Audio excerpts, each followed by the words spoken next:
സർവവല്ലഭനായ കർത്താവിൻ്റെ നാമത്തെ സ്തുതിക്കുന്നു.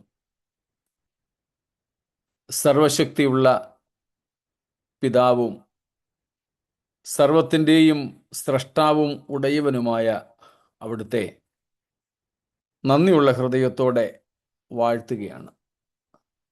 നമ്മുടെ പാപങ്ങൾക്ക് മറുവിലയായി തൻ്റെ വിലയേറിയ രക്തം ചീന്തിയ നമ്മുടെ മണവാളനായ ക്രിസ്തുയേശുവിൻ്റെ നാമത്തിലുള്ള സ്നേഹവും വന്ദനങ്ങളും ആദരവോടെ അറിയിക്കുന്നു.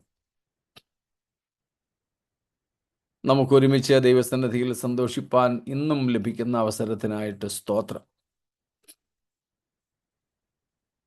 ഈ മരുയാത്രയിൽ നമ്മെ കൈവിടാതെ താങ്ങി നടത്തുന്ന അവിടുത്തെ കരുതലുകൾ എത്രയോ ശ്രേഷ്ഠമാണ്.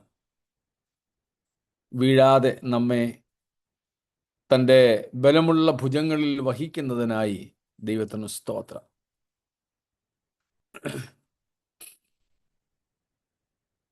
ഈ ദൈവം എന്നും എന്നേക്കും നമ്മുടെ ദൈവം ജീവപര്യന്തം നമ്മെ വഴി നടത്തുവാൻ ഈ ദൈവം ശക്തൻ. നമ്മുടെ ദൈവമാണ് നമ്മുടെ അഭിമാനം. നമ്മുടെ ദൈവമാണ് നമ്മുടെ ആശ്രയം. നമ്മുടെ ദൈവമാണ് നമ്മുടെ ഗർവം. നാട്ടുകാരൊക്കെ പറയുന്ന ഭാഷയിൽ പറഞ്ഞാൽ നമ്മുടെ സ്വകാര്യ അഹങ്കാരം എന്നൊക്കെ പറയത്തില്ലേ. നമുക്കങ്ങനെ ഒന്നുണ്ടെങ്കിൽ, ആ വാക്കുകൾ ശരിയല്ലെങ്കിലും അങ്ങനെ ഒന്നുണ്ടെങ്കിൽ അത് നമ്മുടെ ദൈവം മാത്രമാണ്. റോമലേഖനം 5-ാമത്തെ അധ്യായത്തിൽ പൗലോസ് അപ്പോസ്തലൻ പറയുന്നുണ്ട്, 2-3 കാര്യങ്ങളിൽ പ്രശംസിക്കുന്നതിനെ അഥവാ സന്തോഷിക്കുന്നതിനെ കുറിച്ച്. 2-ാമത്തെ വാക്യത്തിൽ നമ്മൾ കാണുന്നു, ദൈവ തേജസ്സിൻ്റെ പ്രത്യാശയിൽ പ്രശംസിക്കുന്നു എന്ന്. 3-ാമത്തെ വാക്യത്തിൽ കഷ്ടതകളിലും പ്രശംസിക്കുന്നു എന്ന്.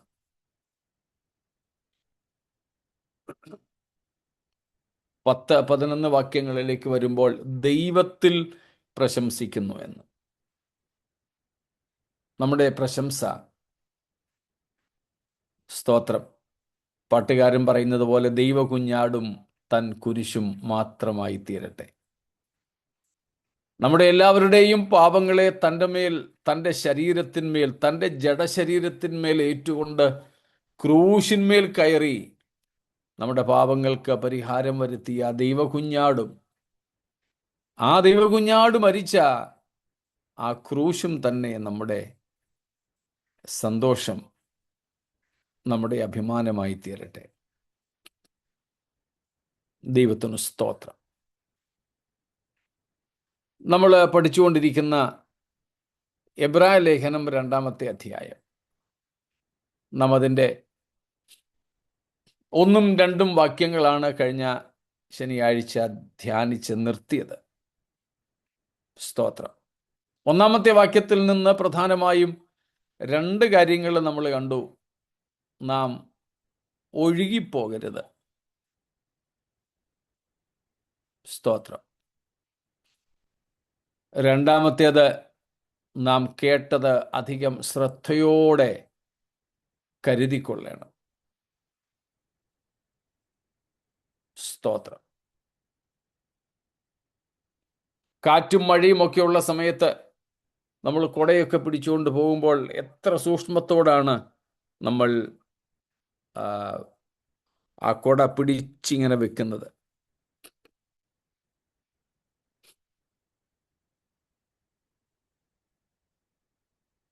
നമ്മൾ ചില പ്രത്യേക സ്ഥലങ്ങളിലൂടെയൊക്കെ പോകുമ്പോൾ നമ്മുടെ പേഴ്സും നമ്മുടെ മൊബൈലും ഒക്കെ ഒത്തിരി നമ്മൾ മുറുക്കെ പിടിക്കും.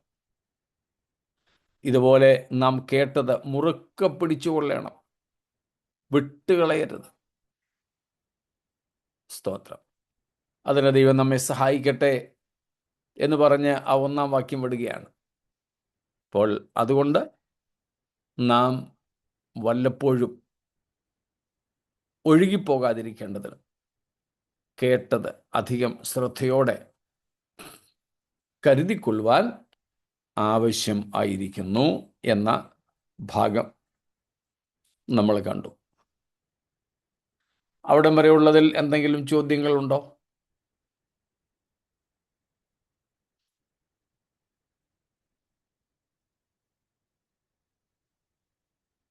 ഒന്നും ഇല്ലെന്ന് കരുതട്ടെ. സ്തോത്രം. എങ്കിൽ നമുക്ക് രണ്ടാമത്തെ വാക്യത്തിലേക്ക് പ്രവേശിക്കാം. 2-ാം വാക്യം വായിക്കാം. ദൂതന്മാർ മുഖാന്തരം അരുളി ചെയ്ത വചനം സ്ഥിരമായിരിക്കുകയും ഓരോരോ ലംഘനത്തിനും അനുസരണക്കേടിനും ന്യായമായ പ്രതിഫലം ലഭിക്കുകയും ചെയ്തു. എങ്കിൽ കർത്താവ് താൻ പറഞ്ഞു തുടങ്ങിയതും ദൈവം അടയാളങ്ങളാലും അത്ഭുതങ്ങളാലും വിവിധ വീര്യപ്രവൃത്തികളാലും തന്റെ ഇഷ്ടപ്രകാരം പരിശുദ്ധാത്മാവിനെ നൽകിക്കൊണ്ടും സാക്ഷി നിന്നതും കേട്ടവർ നമുക്ക് ഉറപ്പിച്ചു തന്നതുമായ ഇത്ര വലിയ രക്ഷ നാം ഗണ്യമാക്കാതെ പോയാൽ എങ്ങനെ തെറ്റിയൊഴി? സ്തോത്രം. ഒരേ വാചകമായതുകൊണ്ടാണ് മൊത്തം വായിച്ചത്. നമ്മളിപ്പോൾ നിൽക്കുന്നത് 2-ാം വാക്യത്തിലെ പ്രതിപാദനത്തിലാണ്. ദൂതന്മാർ മുഖാന്തരം അരുളി ചെയ്ത വചനം സ്ഥിരമായി നിൽക്കുകയും അല്ലെങ്കിൽ സ്ഥിരമായി നിന്നു എന്ന് തൽക്കാലം നമുക്ക് പറഞ്ഞ് ആ ഭാഗം ഒന്ന് മനസ്സിലാക്കാം. കൂടുതൽ വിവരിക്കേണ്ട ആവശ്യമില്ല. ദൂതന്മാർ മുഖാന്തരം ലഭിച്ചുവെന്നുള്ളതിൻ്റെ യഹൂദ ആശയം നമ്മൾ ആദ്യത്തെ ദിവസങ്ങളിൽ തന്നെ പഠിച്ചതായിരുന്നു. യേശു ദൂതന്മാരെക്കാൾ വലിയവൻ എന്ന ആ ഒരു ചിന്തയിൽ നമ്മൾ ആ കാര്യങ്ങൾ പഠിച്ചിരുന്നു.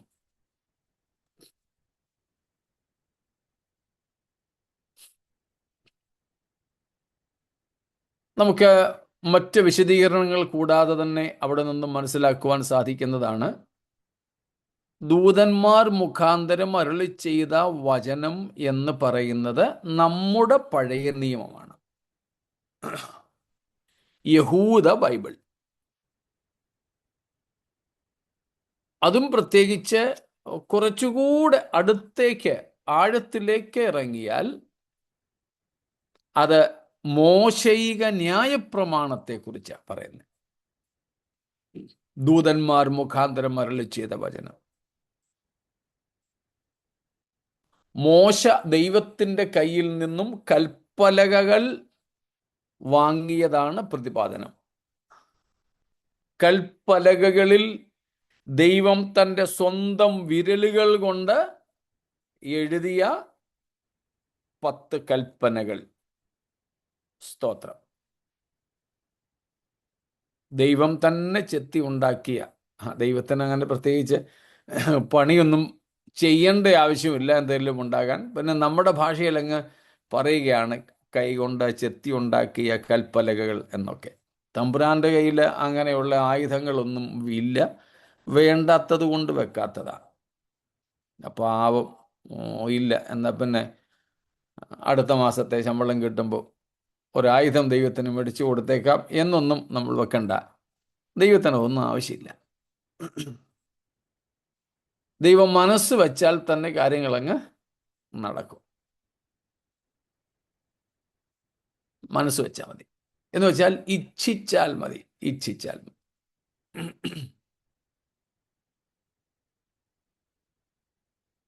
അപ്പൊ ദൈവം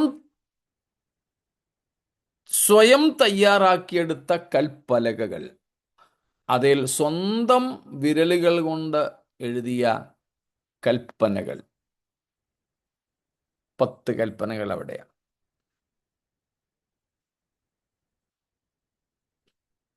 അവയെ സംബന്ധിച്ചാണ് ഇവിടെ പറയുന്നത് ദൂതന്മാർ മുഖാന്തരം അരുളി ചെയ്ത വചനം.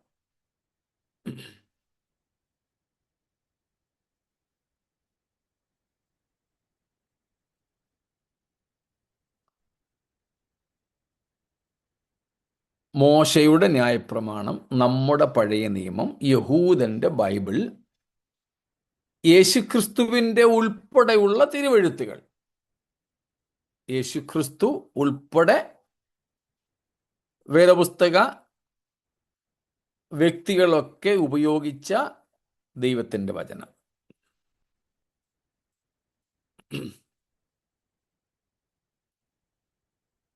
അത് സ്ഥിരമായി നിന്നു. സ്ഥിരമായി നിന്നു എന്ന് പറഞ്ഞാൽ മുമ്പോട്ട് വരുമ്പോൾ ചിലപ്പോൾ ഒരു വൈരുദ്ധ്യാത്മകത തോന്നിയേക്കാം. മുൻപോട്ട് വരുമ്പോൾ പൗലോസ് പറയുന്നുണ്ട് അത് നീങ്ങിപ്പോകുന്നതായിരുന്നു എന്ന്. അപ്പോസ്തലൻ പറയുന്നുണ്ട്. പൗലോസ് എന്ന് പറയുന്നത് അത്ര ശരിയല്ല, എന്നാലും നമ്മുടെ ആ ശൈലിയിൽ അങ്ങ് പറഞ്ഞു പോകുന്നതാണ്. അപ്പോസ്തലൻ പറയുന്നു,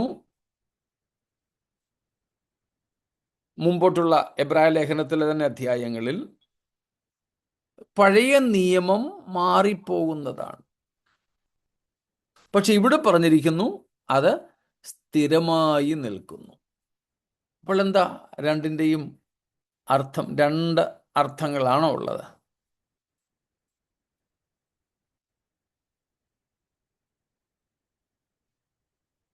എന്താ പാരഡോക്സ്? ആ ഒരു വൈരുദ്ധ്യാത്മകത, ഒരു വിരോധാഭാസം.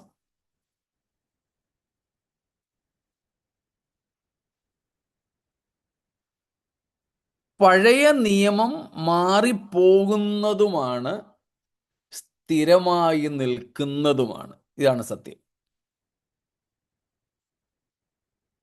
പഴയ നിയമം അത് മാറിപ്പോകുന്നതുമാണ്, സ്ഥിരമായി നിൽക്കുന്നതുമാണ്. ഇവിടെ നമ്മൾ പ്രതിപാദിക്കുന്നത് അത് സ്ഥിരമായി നിന്നു എന്ന.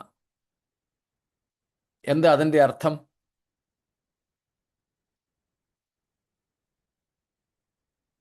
സ്തോത്രം. എൻ്റെ കൂടെ എല്ലാവരും ഉണ്ടല്ലോ.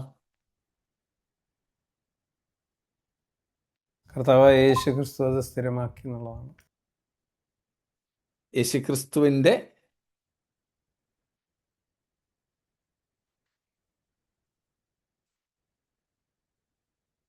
മത്തായിയുടെ സുവിശേഷം 5-ാം അധ്യായത്തിൽ നമ്മൾ പഠിച്ചതാണ്. അതിൻ്റെ 17-18 വാക്യങ്ങൾ. മാത്യു 5:17 and 18. ഞാൻ ന്യായപ്രമാണത്തെയോ പ്രവാചകന്മാരെയോ നീക്കേണ്ടതിന് വന്നു എന്ന് നിരൂപിക്കരുത്, നീക്കുവാനല്ല നിവർത്തിപ്പാനത്രേ ഞാൻ വന്നത്. സത്യമായിട്ട് ഞാൻ നിങ്ങളോട് പറയുന്നു, ആകാശവും ഭൂമിയും ഒഴിഞ്ഞു പോകും വരെ സകലവും നിവൃത്തിയാകുവോളം ന്യായപ്രമാണത്തിൽ നിന്ന് ഒരു വള്ളിയെങ്കിലും പുള്ളിയെങ്കിലും ഒരു നാളും ഒഴിഞ്ഞു പോകുകയില്ല. കണ്ടോ, യേശു കർത്താവ് നേരിട്ട് ഇവിടെ പറഞ്ഞു. ഇപ്പോൾ നമ്മൾ എബ്രായർ 2:2 വായിച്ചതുപോലെ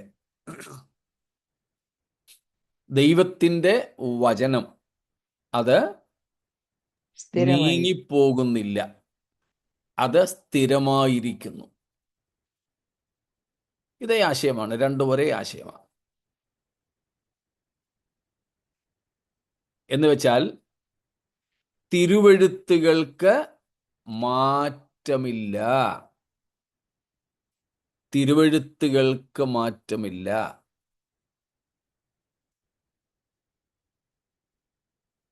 എല്ലാ തിരുവെഴുത്തും ദൈവശ്വാസീയമാണെന്ന് പൗലോസ് 2 തിമോഥെയോസ് 3:16 പ്രതിപാദിച്ചിരിക്കുന്നു.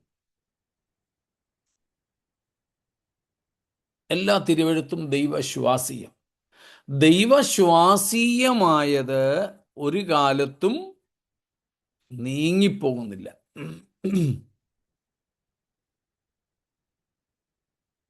മനസ്സിലായല്ലോ?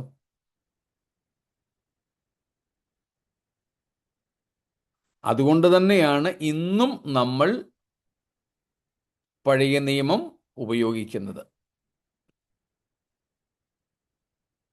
അത് നീങ്ങിപ്പോകുന്നതായിരുന്നു എങ്കിൽ നമുക്കത് വേണ്ടായിരുന്നു. ഒരുപക്ഷെ നമ്മളോളം എത്തുക പോലും ഇല്ലായിരുന്നു. പക്ഷെ ഇന്നങ്ങനെയല്ല.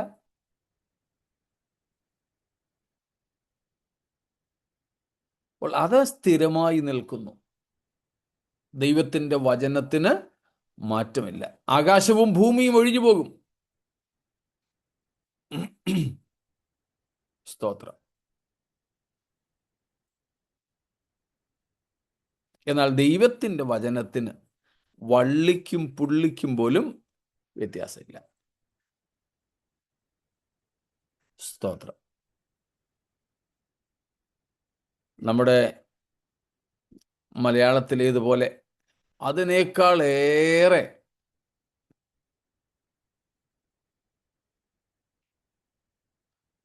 സങ്കീർണമായ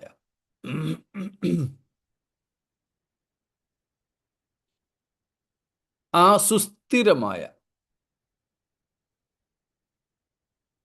നമ്മളിങ്ങനെ വായിക്കുന്നു, സ്വർഗത്തിൽ എന്നേക്കും സ്ഥിരമായിരിക്കുന്ന വചനം. അതിനെ മാറ്റിയിട്ടില്ല, നമുക്കത് തന്നിരിക്കുക. അതുകൊണ്ടാണ് നാം പഴയ നിയമവും പഠിക്കുന്നതും മറ്റും. നമ്മൾ പല ആവർത്തി പറഞ്ഞിട്ടുണ്ടല്ലോ, യേശുക്രിസ്തുവിനെ കുറിച്ചുള്ള പ്രവചനങ്ങൾ, ക്രിസ്തുവിനെ കുറിച്ചുള്ള വാഗ്ദത്തങ്ങൾ, അവയെല്ലാമാണ് ഈ ദൂതന്മാർ മുഖാന്തരം കൈമാറിയ വചനത്തിലുള്ളത്. ഇപ്പോൾ പഴയ നിയമത്തെ മൊത്തമായിട്ടും മോശയിക ഗ്രന്ഥങ്ങളെ അതിലും പ്രത്യേകമായി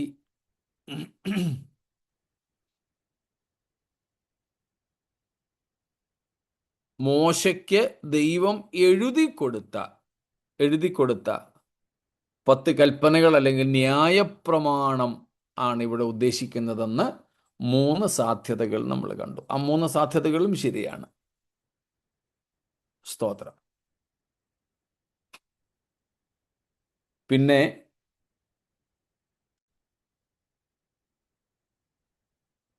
മറുഭാഗത്ത് നമ്മൾ കാണുന്നു നീങ്ങിപ്പോകുന്ന വചനം അല്ലെങ്കിൽ നിയമം എന്നൊക്കെ.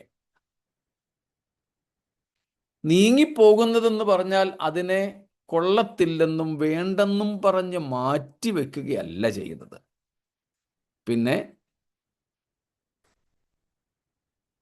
അതിൽ ദൈവത്തിൻ്റെ ഡിമാൻഡുകൾ, നീതിയുള്ള വിധികൾ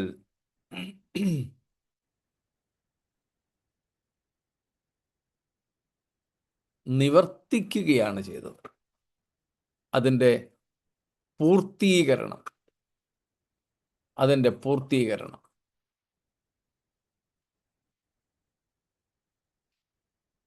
നമുക്ക് മുൻപോട്ടുള്ള അധ്യായങ്ങളിലേക്ക് വരുമ്പോൾ അതേക്കുറിച്ച് കൂടുതലായിട്ട് ചിന്തിക്കാം. ഇപ്പോൾ 2-ാം വാക്യത്തിലേക്ക് നമ്മൾ തിരികെ പോവുകയാണ്. ദൂതന്മാർ മുഖാന്തരം അരുളി ചെയ്ത വചനം സ്ഥിരമായിരിക്കുകയും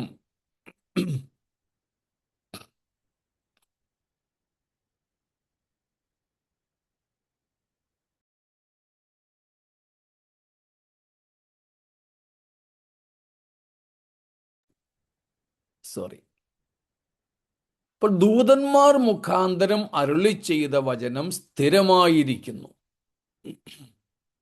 ദൈവത്തിൻ്റെ വചനത്തിൻ്റെ സുസ്ഥിരതയാണ് അവിടെ പറയുന്നത്. അതിന് മാറ്റമില്ല. യെശയ്യാവ് പറഞ്ഞ കാര്യം പത്രോസ് എടുത്തു പറയുന്നതും കൂടെ ഒന്ന് നോക്കിക്കോളൂ. 1 പത്രോസ് 1-ാമത്തെ അധ്യായം 23-ാമത്തെ വാക്യം, 23-ഉം 24. കെടുന്ന ബീജത്താൽ അല്ല, കെടാത്തതിനാൽ ജീവനുള്ളതും നിലനിൽക്കുന്നതുമായ ദൈവവചനത്താൽ തന്നെ നിങ്ങൾ വീണ്ടും ജനിച്ചിരിക്കുന്നു. അടുത്തത്, സകല ജഡവും പുല്ലുപോലെയും അതിന്റെ ഭംഗിയെല്ലാം പുല്ലിന്റെ പൂ പോലെയും ആകുന്നു. പുല്ല് വാടി പൂവുതിർന്നു പോയി, കർത്താവിന്റെ വചനമോ എന്നേക്കും നിലനിൽക്കുന്നു. സ്തോത്രം. മത്തായി 5:17-18, എബ്രായ ലേഖനം 2:2, ഈ 1 പത്രോസ് 1-ാം അധ്യായത്തിൻ്റെ അവസാനത്തെ വാക്യങ്ങൾ, ഇവിടെയെല്ലാം പറയുന്നത് ദൈവവചനത്തിൻ്റെ സുസ്ഥിരതയാണ്. അത് തുണി മാറിപ്പോകുന്നത് പോലെ മാറിപ്പോവുകയില്ല.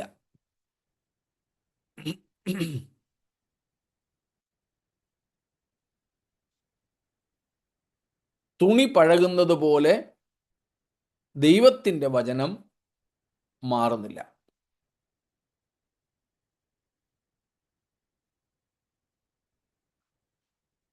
ഞാൻ പല സമയത്ത് ഓർക്കാറുണ്ട്,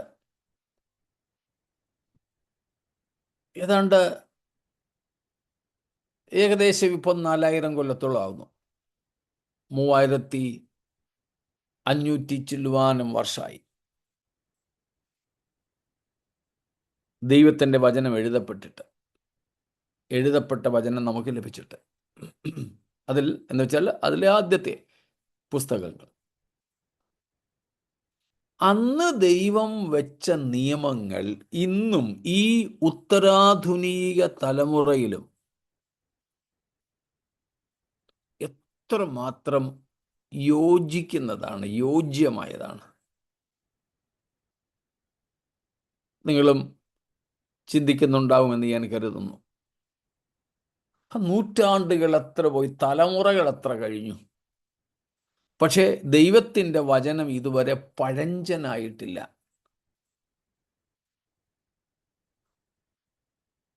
ദൈവവചനം അന്നെന്നതുപോലെ ഇന്നും സംസാരിക്കുന്നു. അന്നെന്നതുപോലെ ഇന്നും വചനം ഇടപെടുന്നു. സ്തോത്രം.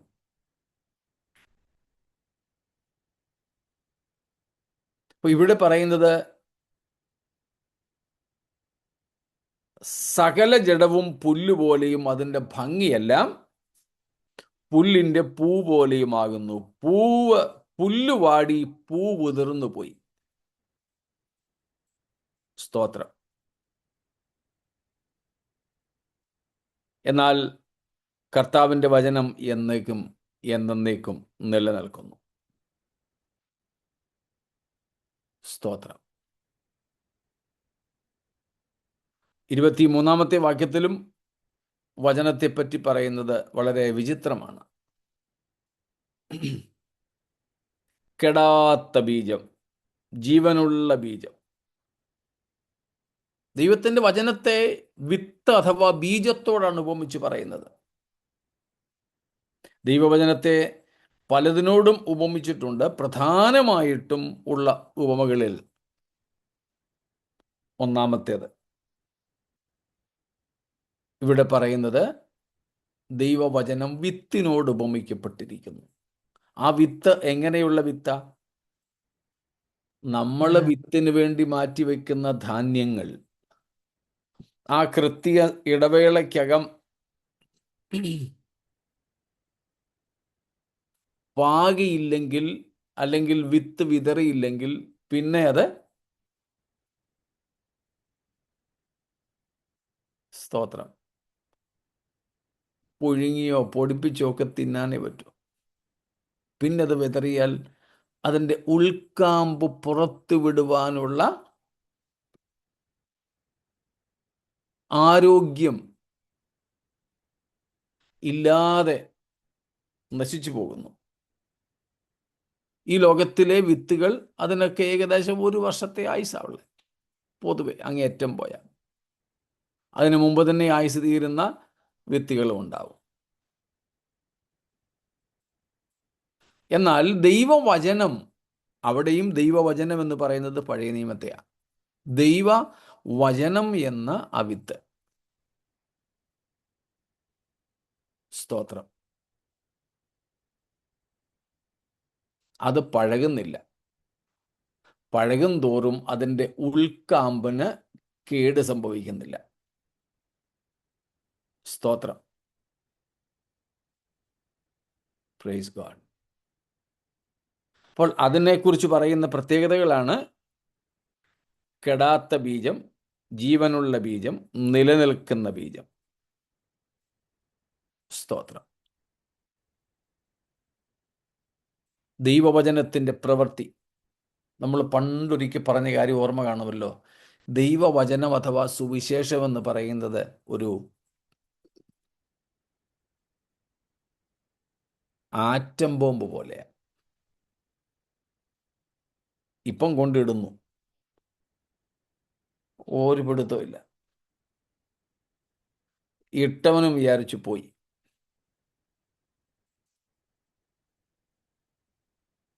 പക്ഷേ ഇതവിടെ സജീവമായിട്ട് തന്നെ നിലനിൽക്കുന്നു.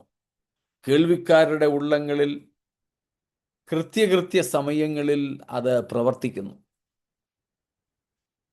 അവരെ വീണ്ടും ജനനത്തിലേക്ക് നയിക്കുന്നു. ദൈവവചനത്തിന് ഉള്ള ശക്തി, അതിൻ്റെ സ്ഥിരത, അതിൻ്റെ ജീവൻ, അതെല്ലാമാണ് ഇവിടുത്തെ പ്രതിപാദനം. അപ്പോൾ എബ്രായ ലേഖനകർത്താവ് പറയുന്നത് ദൂതന്മാർ മുഖാന്തരം കൈമാറിയതായിരുന്നു പഴയ നിയമം. അത് ഇന്നും സ്ഥിരമായിട്ടുണ്ട്. അവിടെ അപ്പോസ്തലൻ താരതമ്യം ചെയ്യുകയാണ്, രണ്ട് കാര്യങ്ങളെ താരതമ്യപ്പെടുത്തുന്നു.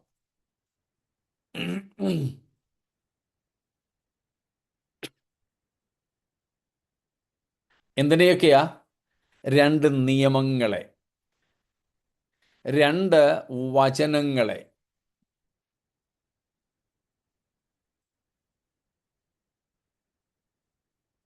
താരതമ്യപ്പെടുത്തുന്നു. രണ്ട് ഗിവേഴ്സ്, അത് നൽകിയ രണ്ടു പേർ, രണ്ട് മധ്യസ്ഥന്മാർ. സ്തോത്രം. ഇവയൊക്കെ ഇവിടെ താരതമ്യം ചെയ്യുകയാണ് അപ്പോസ്തലൻ.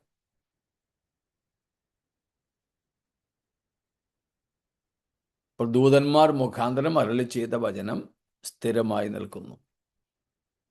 പഴയ നിയമത്തിൻ്റെ സ്ഥിരത, അതിനെ യേശു കർത്താവ് മാറ്റാൻ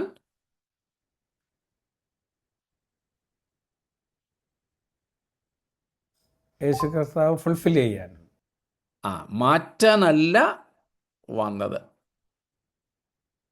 സ്തോത്രം. യേശു കർത്താവ് ഉൾപ്പെടെയുള്ള ദൈവവചനത്തിലെ അധികായന്മാരായ ഭക്തന്മാർ ഒക്കെ ബൈബിളായി, തിരുവെഴുത്തുകളായി കണ്ടിരുന്ന വചനഭാഗങ്ങൾ, അത് സ്ഥിരമായി നിൽക്കുന്നു. നമ്മുടെ പഴയ നിയമം എന്ന് നമ്മൾ കണ്ടു, അതിൻ്റെ 3 സാധ്യതകൾ കണ്ടു. അത് സ്ഥിരമായി നിൽക്കുന്നു. അപ്പോൾ അതിനെ കമ്പയർ ചെയ്യുക, താരതമ്യപ്പെടുത്തുകയാണ്. അതിൻ്റെ മധ്യസ്ഥന്മാർ, ആ നിയമങ്ങൾ, ഇവയുടെ താരതമ്യമാണ് അവിടെ. എന്നിട്ട് അവിടെ പറയുന്ന 2-ാം വാക്യത്തിലെ 2 പദങ്ങൾ നമുക്ക് ശ്രദ്ധിക്കാനായിട്ടുണ്ട്. എന്തൊക്കെയാണ് പദങ്ങൾ? Binding and violation and disobedience. Violation എന്നാണോ അവിടെ കൊടുത്തിരിക്കുന്നത്? Every violation and disobedience received from appropriate penalty. Transgression.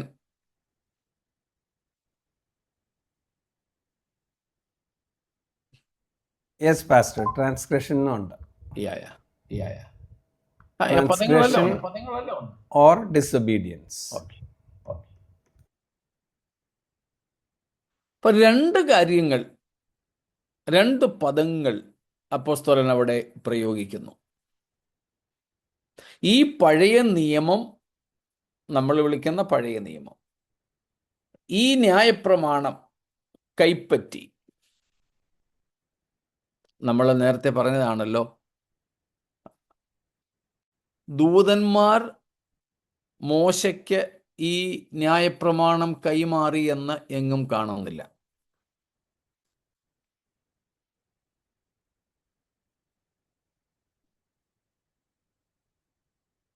പുറപ്പാട് പുസ്തകം 31-ാമത്തെ അധ്യായത്തിൻ്റെ അവസാനത്തെ വാക്യം.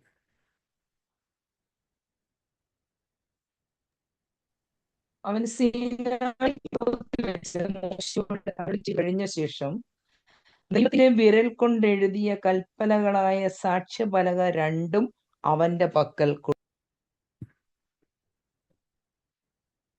നാം പഴയ നിയമത്തിൽ കാണുന്നത് ദൂതന്മാർ കൈമാറിയെന്നല്ല. അത് നമ്മൾ ആദ്യത്തെ ഒരു ദിവസം തന്നെ കണ്ടതാണ്, അതുകൊണ്ട് വിവരിക്കുന്നില്ല. ദൈവം നേരിട്ട് മോശയ്ക്ക് നൽകി എന്നാണ് നമുക്ക് പുറപ്പാട് പുസ്തകത്തിൽ നിന്നും വായിപ്പാൻ സാധിക്കുന്നത്, ഇപ്പോൾ വായിച്ച വാക്യം ഉൾപ്പെടെ. എന്നാൽ പിന്നീട് ഇങ്ങോട്ട് വന്നപ്പോൾ ഇവിടെ എബ്രായ ലേഖനകർത്താവും അപ്പോസ്തല പ്രവൃത്തികൾ 7-ാമത്തെ അധ്യായത്തിൽ സ്തേഫാനോസും ഒക്കെ വിളിച്ചു പറഞ്ഞ കാര്യമുണ്ട്. ഇത് ദൈവം നേരിട്ടല്ല, ദൂതന്മാരുടെ മധ്യസ്ഥതയിലാണിത് കൈമാറിയത്. അത് പിൽക്കാലത്ത് വന്ന ഒരു യഹൂദന്മാർക്കിടയിലെ ആശയമാണ്. അങ്ങനെയാണ് ദൂതന്മാരിടയ്ക്ക് കയറിയത് കേട്ടോ. ആ ആശയം ഉള്ളതുകൊണ്ട് തന്നെ ഇബ്രായ ലേഖന കർത്താവ് ആദ്യത്തെ അധ്യായത്തിൽ തന്നെ ഖണ്ഡിച്ചു.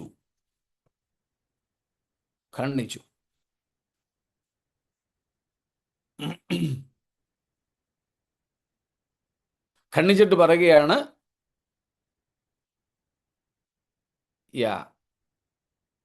അപ്പോസ്തല പ്രവൃത്തികൾ 7:53. ദിന സിസ്റ്റർ വായിച്ചോളൂ please. You have received the law that was given through angels, but have not obeyed it.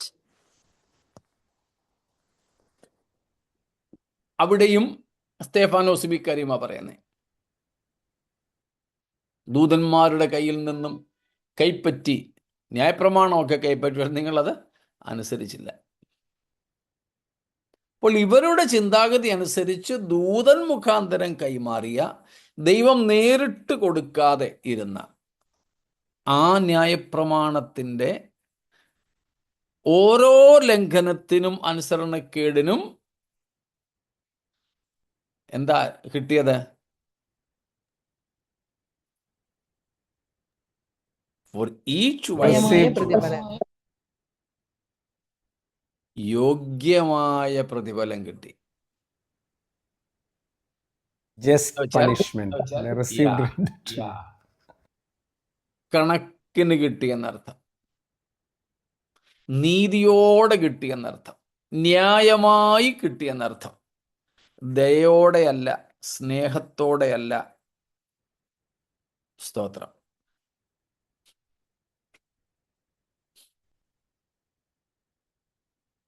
അപ്പോൾ പറയുന്നത്, നിങ്ങൾ പറയുന്നത് പോലെ ആ ന്യായപ്രമാണം നമ്മുടെ പിതാക്കന്മാർ ഏറ്റുവാങ്ങിയത് ദൂതന്മാരുടെ കയ്യിൽ നിന്നുമാണ് എന്ന് വച്ചാൽ പോലും അതിൻ്റെയും ലംഘനത്തിന് ഇത്രയും വലിയ അടി ഉണ്ടായിരുന്നെങ്കിൽ, സ്തോത്രം, മനസ്സിലാവുന്നുണ്ടല്ലോ കമ്പാരിസൺ. ഇവിടെ എന്താ? കർത്താവ് താൻ പറഞ്ഞു തുടങ്ങിയത്. സ്തോത്രം. മറ്റിടത്ത് മോശയാണ് കേട്ടിട്ട് വന്ന് നിങ്ങളോട് പറഞ്ഞത്. ഇവിടെ മോശയൊന്നുമല്ല. ഇവിടെ പത്രോസിനും യോഹന്നാനും ഒന്നും ആ വിഷയത്തിൽ ഒരു സ്ഥാനവും ഇല്ല.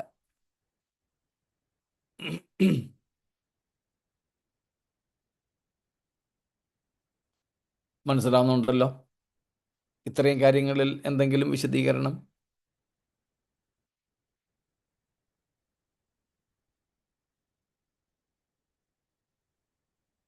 ശരി. അപ്പം ദൂതന്മാർ മുഖാന്തരം കൈമാറിയത് സ്ഥിരമായി നിൽക്കുന്നു എന്നുള്ളതിൻ്റെയൊക്കെ അർത്ഥം മനസ്സിലായല്ലോ. ചോദ്യങ്ങളൊന്നുമില്ലല്ലോ. എങ്കിലും മറ്റേ 2 പദങ്ങൾ കൂടെ നമുക്ക് നോക്കി നിർത്താം. ഒന്ന്, ലംഘനം. ഈ പാപം ആയിട്ട് ബന്ധപ്പെട്ട ഒത്തിരി പദങ്ങൾ നമുക്കുണ്ട്, അല്ലേ? ഇനിക്വിറ്റി, ദെൻ ട്രാൻസ്ഗ്രഷൻ, വയലേഷൻ, ഇങ്ങനെ ഒത്തിരിയുണ്ട്. അവയെല്ലാം വളരെ അടുത്ത് ബന്ധപ്പെട്ടിരിക്കുമ്പോൾ തന്നെ അല്പാൽപം അകൽച്ചയുണ്ട്.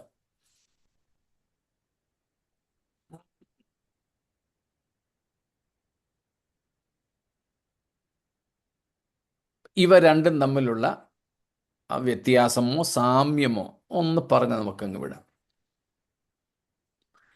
ആദ്യം നമ്മൾ കാണുന്നത് ട്രാൻസ്ഗ്രഷൻ അല്ലെങ്കിൽ violation.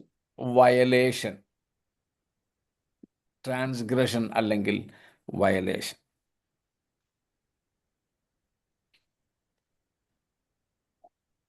ഓരോരോ ലംഘനത്തിനും സ്തോത്രം. എന്താണ് അതിൻ്റെ അർത്ഥം?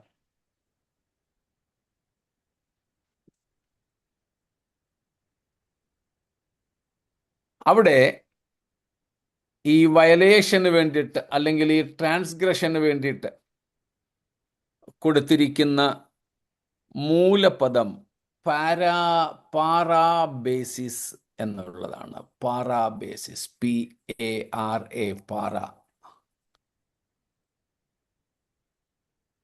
പാരാബേസിസ്, BASIS, പാരാബേസിസ്. ട്രാൻസ്ഗ്രഷൻ.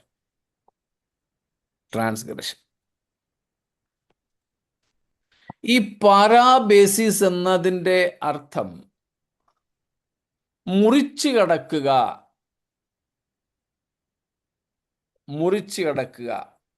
ബൗണ്ടറി, വരച്ചിട്ടുള്ള ബൗണ്ടറിക്ക് പുറത്തു പോവുക, ഫൗളാകുക എന്നൊക്കെയുള്ള അർത്ഥത്തിലാണ്. സ്തോത്രം.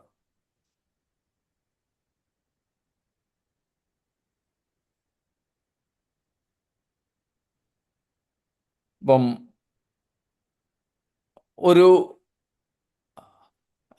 നമ്മൾ ഞാൻ കണ്ടിട്ടുള്ളൊരു കാര്യം, നേരിട്ടല്ല, ന്യൂസിലും അങ്ങനെ വീഡിയോസിലൊക്കെ ഞാൻ കണ്ടിട്ടുള്ളത്, ഇപ്പം നമ്മുടെ നാട്ടിൽ സാധാരണമാണല്ലോ കാട്ടാന നാട്ടിലിറങ്ങുന്നത്. അപ്പോൾ കാടിനോട് ചേർന്നുള്ള കൃഷിക്കാരും വീട്ടുകാരും ഒക്കെ ചെയ്യുന്ന ഒരു കാര്യം, ആനയ്ക്കെന്തോ മതിൽ കെട്ടാനാ, ഒരു രക്ഷയില്ല.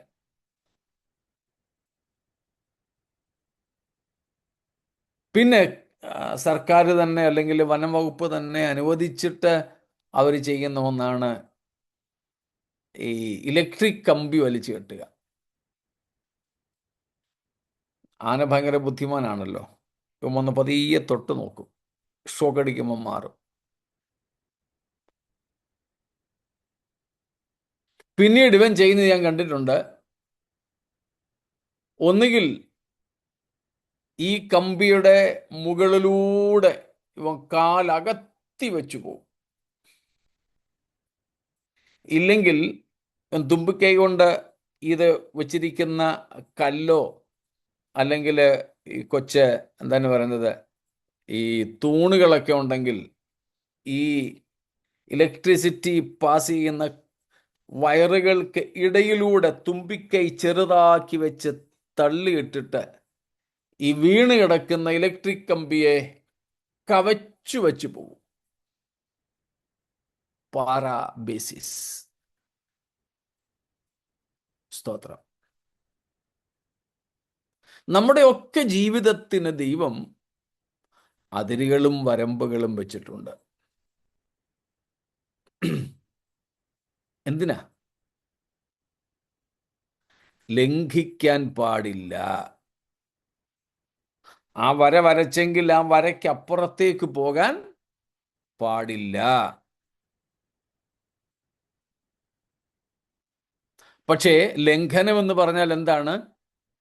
ദൈവം വരച്ചിരിക്കുന്ന വരയെ ഗണ്യമാക്കാതെ അതിനപ്പുറത്തേക്ക് കാലെടുത്ത് വെച്ച് പോകുന്ന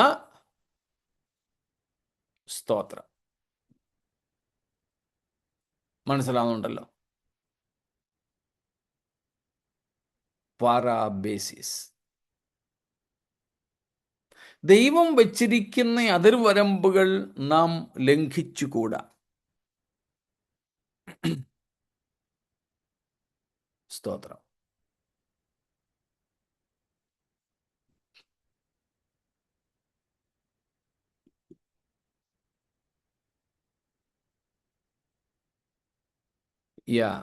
Not to step aside or step over. സ്തോത്രം. അതിനെ കവിഞ്ഞു പോകരുത്. ഇവിടം വരെ എന്ന് പറഞ്ഞാൽ അവിടം വരെ നിൽക്കുക. പണ്ടൊക്കെ നമ്മുടെ അപ്പച്ചന്മാരുടെയും അമ്മച്ചിമാരുടെയും ടീച്ചേഴ്സിൻ്റെയൊക്കെ രീതിയായിരുന്നു ഒരു വര വരച്ചിട്ട് ആ വരയ്ക്ക് ഇപ്പുറത്തോട്ട് പോയിക്കൂടാ. എന്നിട്ടാണ് നമ്മൾ പറയുന്നത് വരച്ച വരയെ നിർത്തുന്ന ആളാണ് പുള്ളി എന്നൊക്കെ പറയത്തില്ലേ. ഇത് തന്നെ ലക്ഷ്മണരേഖ. ലക്ഷ്മണരേഖ എന്നൊക്കെ പറയും. അത് മറികടക്കാൻ പാടില്ല.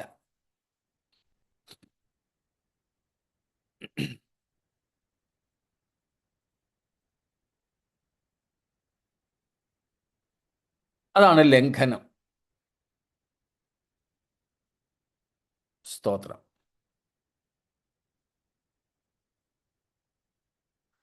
സമുദ്രത്തെക്കുറിച്ചുമൊക്കെ നമ്മൾ പറഞ്ഞും പ്രസംഗിച്ചുമൊക്കെ കേട്ടിട്ടുള്ള കാര്യമാണ്. ലംഘിക്കരുതാത്ത ഒരു അതിർ ദൈവം സമുദ്രങ്ങൾക്കിട്ടിരിക്കുന്നു. പഞ്ചസാര മണലുകൊണ്ട് മതിൽ തീർക്കുന്നവൻ എന്നൊക്കെ ഇങ്ങനെ പ്രസംഗിച്ചൊക്കെ കേട്ടിട്ടില്ലേ. സ്തോത്രം. അപ്പൊ ലംഘിക്കാൻ പാടില്ല. അതാണ് ലംഘനം. വരച്ചിരിക്കുന്ന വര, ദൈവം അനുവദിച്ചിരിക്കുന്നതിന് അപ്പുറത്തേക്ക് കടക്കരുത്. നമ്മളെ നാട്ടിൽ പറയുമല്ലോ, മുറത്തിൽ കയറി കൊത്തുക. അത്രയും വേണ്ട. നിന്നെ ഇവിടം വരെ, ഈ അരി പാറ്റുന്നിടത്ത് വരെ നിന്നെ വരാൻ അനുവദിച്ചെങ്കിൽ അതിനിപ്പുറത്തേക്ക് കയറി കൊത്തരുതെന്നേ പറയുന്നേ. അതാണ് ലംഘനം. ലംഘനം. ഇപ്പം മനുഷ്യൻ ചെയ്ത പാപത്തിനകത്ത് ഈ വിധ കാര്യങ്ങളെല്ലാം ഉണ്ട് കേട്ടോ. ലംഘനം, അകൃത്യം, അധർമ്മം, പാപം, അശുദ്ധി, അനുസരണക്കേട്, ഇങ്ങനെ ഒത്തിരി കാര്യങ്ങൾ ഉൾപ്പെടുന്ന ഒരു സാധനമാണ് നമ്മൾ ഈ ഒറ്റ വാക്കിൽ ലാഘവത്തോടെ പാപമെന്ന് പറഞ്ഞു വിടുന്ന സാധനം. അപ്പോൾ അതിൻ്റെ അർത്ഥമാണ് നാം ഇവിടെ കണ്ടത്. സ്തോത്രം. ട്രാൻസ്ഗ്രസ്, മുറിച്ചു കടക്കുക,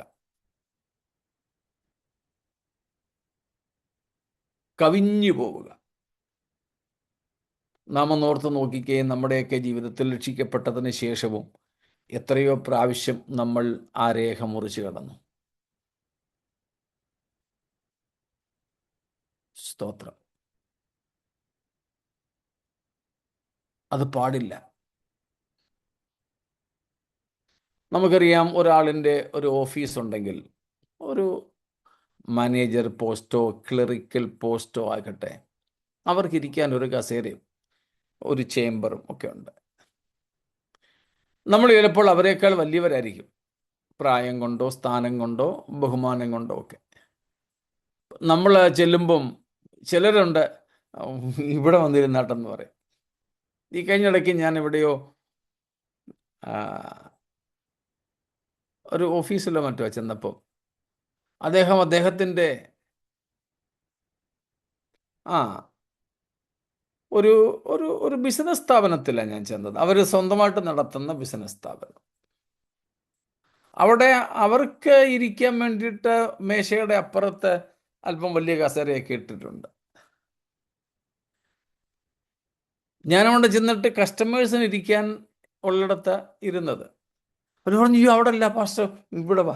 ഞാൻ പറഞ്ഞു, ഈ അവിടെ ഇരിക്കാൻ ഞാൻ യോഗ്യനല്ല. അതിൻ്റെ അത് പാപമൊന്നും അല്ലെങ്കിലും ഉദാഹരണം പറഞ്ഞതാ, ആ ഒരു ലൈനുണ്ട്, അതിനപ്പുറത്തേക്ക് കയറാൻ നമുക്ക് അനുവാദമില്ല. നമ്മൾ എത്ര അടുത്ത ആൾക്കാരായാലും. ദൈവത്തോട് നമുക്ക് വളരെ അടുത്ത സ്നേഹബന്ധമാണുള്ളത്. പിതൃപുത്ര ബന്ധം, സാഹോദര്യ ബന്ധം, സ്നേഹിതർ എന്ന ബന്ധമാണ്. കർത്താവ് നമ്മളെ സ്നേഹിതന്മാരെന്നാണ് വിളിച്ചിരിക്കുന്നത്. നമ്മൾ കർത്താവിൻ്റെ ഫ്രണ്ട്സ് ആണ്, സ്നേഹിതര്. പക്ഷേ ആ സ്നേഹം എന്ത് ചെയ്യാൻ പാടില്ല? അതിർവരമ്പ് ലംഘിച്ച് അവിടുത്തേക്ക് അയോഗ്യമായത് ചെയ്യുവാൻ പാടില്ല. കുറെ വർഷങ്ങൾക്ക് മുമ്പ് വേൾഡ് വിഷൻ ഇന്ത്യയിൽ നന്നായിട്ട് പ്രവർത്തിക്കുന്ന കാലത്ത് വേൾഡ് വിഷൻ്റെ ഒരു ഓഫീസിൽ എനിക്ക് പോകാൻ അവസരം കിട്ടി. അവിടുത്തെ മാനേജർ ഒരു MP-കാരനാണ്. അവരെല്ലാവരും, അവിടുത്തെ സ്റ്റാഫ് എല്ലാവരും സഭായോഗത്തിന് കൂടുന്ന ചർച്ചിലെ പാസ്റ്റർ, ഏകദേശമൊക്കെ ഇവരൊരു പ്രായക്കാരാണ്. അതുകൊണ്ട് നല്ല ലോഹിയവും ഒക്കെയാണ്. ഈ പാസ്റ്ററാണ് എന്നെ അവരുടെ ഓഫീസിൽ കൊണ്ടുപോയത്. അവിടെ ചെന്നിട്ട് ഞാൻ ഈ പറഞ്ഞതുപോലെ വരുന്നവർക്ക് ഇരിക്കാനുള്ള സ്ഥലത്താണ് ഇരുന്നത്. പക്ഷേ ഈ എന്നെ കൊണ്ടുപോയ പാസ്റ്റർ എന്നോട് പറഞ്ഞു, പാസ്റ്റർ ഇവിടെ വന്നിരിക്കാൻ പറഞ്ഞു. ഞാൻ നോക്കിയപ്പം അവിടുത്തെ ആ വേൾഡ് വിഷൻ ഓഫീസിലെ മാനേജറുടെ ചേംബറാണ്. അവിടെ ഒരു കസേരയേ ഉള്ളൂ. എന്നോട് പറഞ്ഞു അവിടെ കയറിയിരിക്കാൻ. ആരാ പറയുന്നത്? ഈ പാസ്റ്റർ പറയുന്നത്. ഞാൻ പറഞ്ഞു, ഞാൻ അവിടെ ഇരിക്കുന്നില്ല, ഞാൻ ഇവിടെ ഇരുന്നോളാം. എന്നാൽ പിന്നെ ഞാൻ ഇവിടെ ഇരുന്നോട്ടെ. ഓ, ഇരുന്നോ. ഇദ്ദേഹം കയറി അവിടെ ഇരിക്കുക. അപ്പോൾ കുറെ കഴിഞ്ഞപ്പം ഈ മാനേജർ, അദ്ദേഹത്തിന് ഡ്യൂട്ടി സമയമാണ്, നമ്മുടെ അവിടുത്തെ വിശ്വാസിയാ. ഞാനല്ല ഇവിടുത്തെ പാസ്റ്റർ, മറ്റദ്ദേഹത്തിൻ്റെ വിശ്വാസിയാ. സംഭവം ശരിയാ. പക്ഷെ ഇദ്ദേഹം ഈ കറങ്ങുന്ന ചെയറെ കയറി ഇങ്ങനെ, ഈ ഈസി ചെയറെ കയറി ഇങ്ങനെ ഇരിക്കുക, ഇതെന്നിങ്ങനെ കറങ്ങിക്കൊണ്ടിരിക്കുക. ഈ മാനേജർ ബ്രദർ അവിടെ വന്നിട്ട് അദ്ദേഹത്തിന് ഇരുന്ന് എന്തോ എഴുതാനോ ഒപ്പിടാനോ ഒക്കെ ഉണ്ട്. പക്ഷെ ഈ പുള്ളി മാറി കൊടുക്കുന്നില്ല.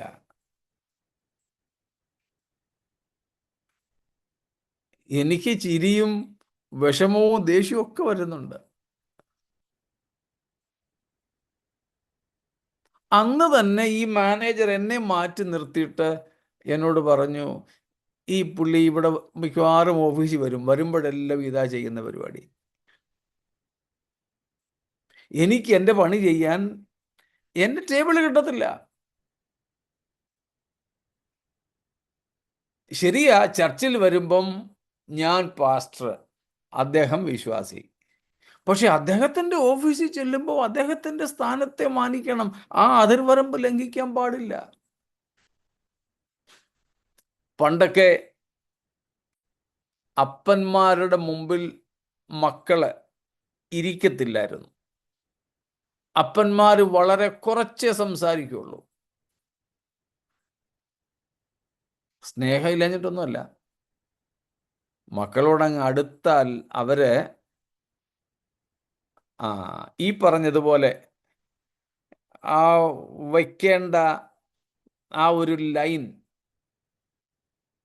ആ ഒരു വര ലംഘിക്കും, അത് മുറിച്ചു കടക്കും എന്ന ഭയം കൊണ്ടാണ് പിതാക്കന്മാർ മക്കളിൽ നിന്നും അകന്നു നിന്നിരുന്നത്. ദൈവത്തോടും നമുക്ക് ഭയങ്കര ഇൻറ്റിമസിയാ എന്നാ നമ്മൾ പറയുന്നേ. ദൈവത്തോട് നമുക്ക് ഭയങ്കര അടുപ്പമാണെന്നാ പറയുന്നത്. മുമ്പ് ഞാൻ പറഞ്ഞതുപോലെ ഒരു അച്ഛൻ്റെ ഭാഷ്യം ഓർമ്മ കാണുമല്ലോ. ദൈവം പോക്കറ്റിലും ബൈബിൾ കക്ഷത്തിലും എന്നും പറഞ്ഞ് നടക്കുന്ന പെന്തക്കോസ്തുകാരൻ. ദൈവം പോക്കറ്റിലും ബൈബിൾ കക്ഷത്തിലും. നമ്മളെ പ്രത്യേകിച്ച് സഹോദരന്മാരൊക്കെ ബൈബിൾ സൂക്ഷിക്കുന്ന സ്ഥലമാണല്ലോ ഇത്. ഈ രണ്ട് കൈയും ഫ്രീ ആണെങ്കിലും ശരി, കൈ പിടിക്കത്തില്ല, ബൈബിൾ കക്ഷത്തിലേ വെക്കും. യു പ്ലീസ്, പണ്ട് നമ്മൾ പറഞ്ഞിട്ടുള്ളതാ, കക്ഷത്തിൽ വെക്കല്ലേ. കക്ഷത്തിൽ വെക്കാനുള്ളതല്ല ബൈബിൾ. ബൈബിളിനെ പൂജിക്കുമൊന്നും വേണ്ട, പക്ഷേ അർഹമായ സ്ഥാനം അതിനും നൽകണം. കക്ഷത്തിൽ വെക്കാനുള്ളതല്ലത്.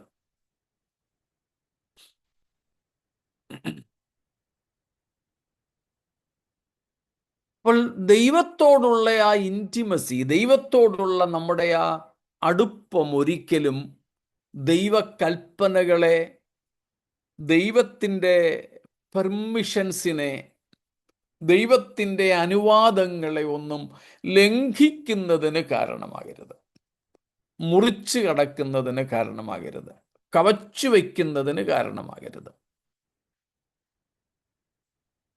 അതാണ് പാരാബേസിസ് എന്നതിൻ്റെ അർത്ഥം. വിശാലമായ വേറെയും അർത്ഥങ്ങളുണ്ടെങ്കിലും അവിടേക്ക് പോകുന്നില്ല.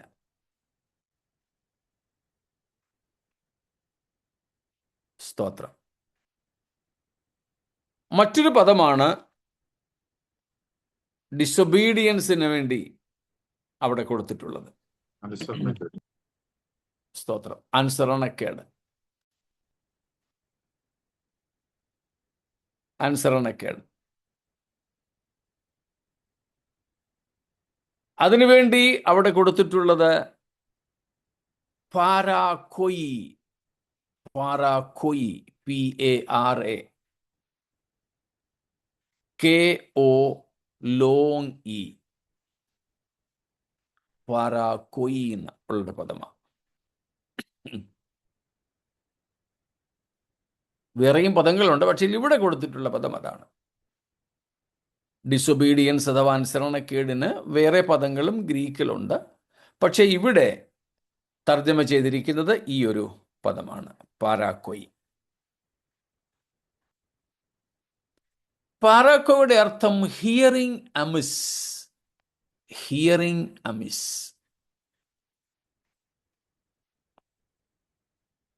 പാര എന്ന് പറഞ്ഞാൽ എസൈഡ്. എസൈഡ്.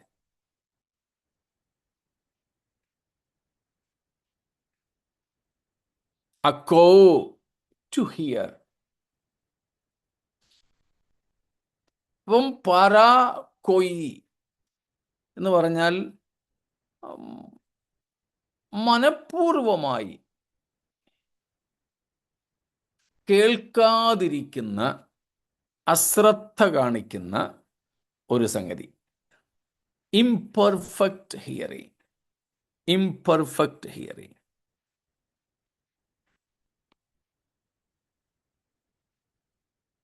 ഒരു ചെകിടനെ പോലെ ചെവി കേൾക്കാത്ത ഒരു മനുഷ്യന്റെ അവസ്ഥയാണത്.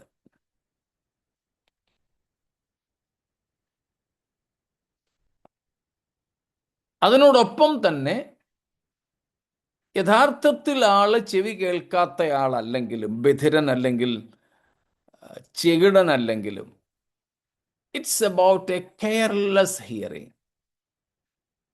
കേട്ടു, പക്ഷെ അത്ര ശ്രദ്ധിക്കുന്നില്ല. നമ്മൾ തന്നെ വലിയ കാര്യമായിട്ട് ഒരാളോട് എന്തെങ്കിലും പറഞ്ഞുകൊണ്ടിരിക്കുമ്പം ആ പുള്ളി മൊബൈൽ എടുത്ത് വെച്ച് ഇങ്ങനെ നോക്കുക. ഇടയ്ക്കിടയ്ക്ക് ഒരു പ്രത്യേക ഇൻ്റർവെല്ലിൽ എന്നൊക്കെ പറയുന്നുണ്ടെന്നേ ഉള്ളൂ. പക്ഷെ ഇദ്ദേഹം മൊബൈലിൽ നോക്കിക്കൊണ്ട് ചിരിക്കുന്നു, ആസ്വദിക്കുന്നു. ഇങ്ങനെ കണ്ടാൽ നമ്മൾ പിന്നെയും പറഞ്ഞുകൊണ്ടിരിക്കുമോ? ഞാനാണെങ്കിൽ നിർത്തും. ആ സെൻറ്റൻസ് പോലും ചിലപ്പോൾ പൂർത്തീകരിക്കത്തില്ല, അവിടെ നിർത്തും.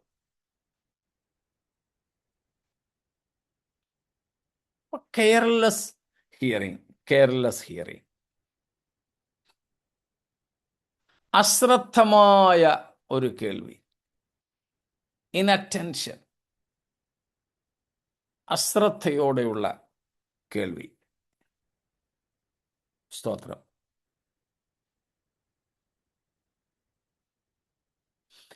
ഇങ്ങനെ അശ്രദ്ധമായ കേൾവി കൊണ്ട്, അങ്ങുമിങ്ങുമൊക്കെ ശ്രദ്ധിക്കുന്നത് കൊണ്ട് നമ്മൾ പറയുന്നത് ഇങ്ങനെ ശ്രദ്ധിച്ച് കേൾക്കാൻ കഴിയാത്തത് കൊണ്ട് നമ്മൾ ഉദ്ദേശിക്കുന്നതല്ല ഇവർ മനസ്സിലാക്കുന്നത്. അനുസരണക്കേടിൻ്റെ അർത്ഥമായി പറയുന്നേ, മനഃപൂർവമായിട്ടുള്ള ലംഘനമുണ്ട്, കൂടാതെ അശ്രദ്ധമായ കേൾവി, ഈ പറയുന്നത് എന്താണെന്ന് മുഴുവനും ഗ്രഹിക്കാൻ കഴിയാത്ത അവസ്ഥയിലേക്ക് തള്ളിവിടും.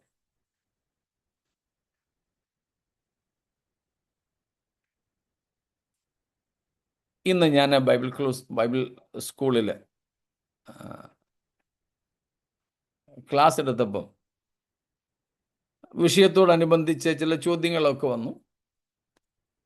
കുടുംബജീവിതവുമായിട്ട് ബന്ധപ്പെട്ട ചില കാര്യങ്ങളൊക്കെ പറഞ്ഞു. ഒരു വാക്യം അവരെ കൊണ്ട് വായിപ്പിച്ചു. ദൈവത്തിൻ്റെ വിവാഹത്തെക്കുറിച്ചുള്ള ബ്ലൂ പ്രിന്റ് എന്ന് പറയുന്നത്, ദൈവത്തിന് വിവാഹത്തെക്കുറിച്ചുണ്ടായിരുന്ന താല്പര്യം, ഒരു പുരുഷന് ഒരു സ്ത്രീ, ആ ഭാഗമൊക്കെ വായിപ്പിച്ചു. എന്നിട്ട് ഞാൻ അവരോട് പറഞ്ഞു, ഈ വായിച്ച ആളും വീണ്ടും അതിൽ തന്നെ ഇങ്ങനെ ശ്രദ്ധിച്ച് വായിച്ചുകൊണ്ട് മറ്റിരിക്കുക. അപ്പോൾ ഞാനിങ്ങനെ പറഞ്ഞു, കണ്ടോ എഴുതിയിരിക്കുന്നത്, കണ്ടോ, ദൈവം ആദിയിൽ ഒരു ഭർത്താവിനെയും പല ഭാര്യമാരെയും ഉണ്ടാക്കി, അല്ലേ?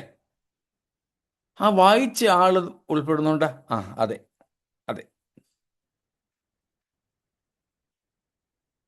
ഞാൻ വീണ്ടും പറഞ്ഞു, അവിടെ കണ്ടോ എഴുതിയിരിക്കുന്നത്, എല്ലാവരും ശ്രദ്ധിക്കണേ, അവിടെ എഴുതിയിരിക്കുന്നത് കണ്ടോ, ഒരു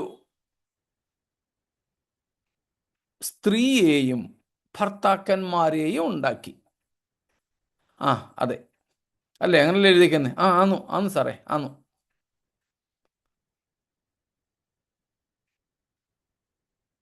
കണ്ടോ, അവർ കേട്ടു. പക്ഷെ ഞാൻ പറഞ്ഞതാണോ അവർ കേട്ടത്, അല്ലെങ്കിൽ അവർ ഗ്രഹിച്ചത്? അല്ല. കാര്യം അവരശ്രദ്ധമായിട്ടാ കേട്ടത്. 1-ാം സങ്കീർത്തനം പറയുന്നു, ആരാണ് ഭാഗ്യവാൻ?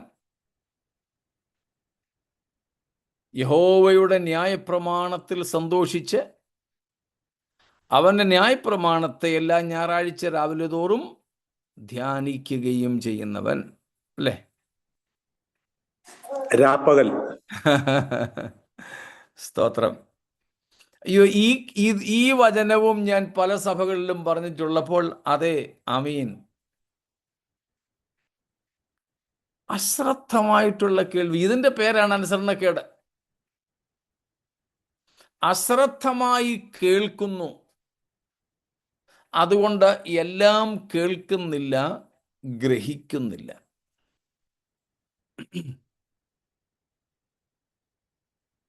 അതുകൊണ്ട് ഈ പറയപ്പെട്ടതിന് വിപരീതമായിട്ടുള്ളത് സംഭവിക്കുകയും ചെയ്യുന്നു. സ്തോത്രം. അങ്ങനെ ആയതുകൊണ്ട് കേൾക്കുന്ന വചനത്തിന് കാതുകൾ അടച്ചു കളയുകയാണ്. കാതുകൾ അടച്ചു കളയുന്നു.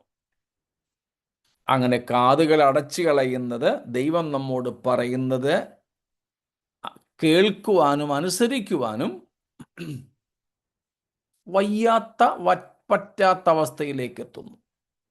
ഇതാണ് അനുസരണക്കേട്. ലംഘനവും അനുസരണക്കേടും രണ്ടിൻ്റെയും അർത്ഥം മനസ്സിലേക്കാണുമല്ലോ. ദൈവം വെച്ചിരിക്കുന്ന പരിധികളെ മറികടക്കുന്നതാണ് ലംഘനം. മനഃപൂർവമായോ അശ്രദ്ധമായ അവസ്ഥ കൊണ്ടോ ദൈവം പറയുന്നത് കേൾക്കാതിരിക്കുകയും ഭാഗികമായി മാത്രം കേൾക്കുകയും അതുകൊണ്ട് അനുസരിക്കുവാൻ ഒക്കാതിരിക്കുകയും ചെയ്യുന്ന അവസ്ഥ. സ്തോത്രം. നമുക്കിന്ന് രാത്രി ദൈവത്തിൻ്റെ വചനത്തെയോ ദൈവിക പ്രമാണങ്ങളെയോ ഒരിക്കലും ലംഘിക്കാതെ അനുസരണമുള്ളവരായി, സ്തോത്രം, നമ്മുടെ കർത്താവായ യേശുവിൻ്റെ വരവിനായി നമുക്ക് നോക്കിപ്പാർക്കാം. ദൂതന്മാർ മുഖാന്തരം അരുളി ചെയ്തവനെ നിരസിച്ചവർ രക്ഷ പ്രാപിച്ചില്ലെങ്കിൽ, കർത്താവ് നേരിട്ട് വന്ന് നമ്മോട് പറഞ്ഞ സുവിശേഷത്തിൻ്റെ രക്ഷയുടെ സന്ദേശത്തെ ഗണ്യമാക്കാതെ പോയാൽ എത്രയധികം നമുക്ക് തെറ്റിയൊഴിയാൻ കഴിയുകയില്ല. അതുകൊണ്ട് ആ കർത്താവിനോടുകൂടെയുള്ള നിത്യവാസത്തിനായി നമ്മെ തന്നെ ഒരുക്കി ലംഘനവും അനുസരണക്കേടുമില്ലാത്തവരായി അനുസരണമുള്ള മക്കളായി മുൻപോട്ട് പോകുവാൻ നമ്മെ ഈ വചനങ്ങളാൽ ദൈവം ഒരുക്കട്ടെ, സഹായിക്കുമാറാകട്ടെ. സ്തോത്രം.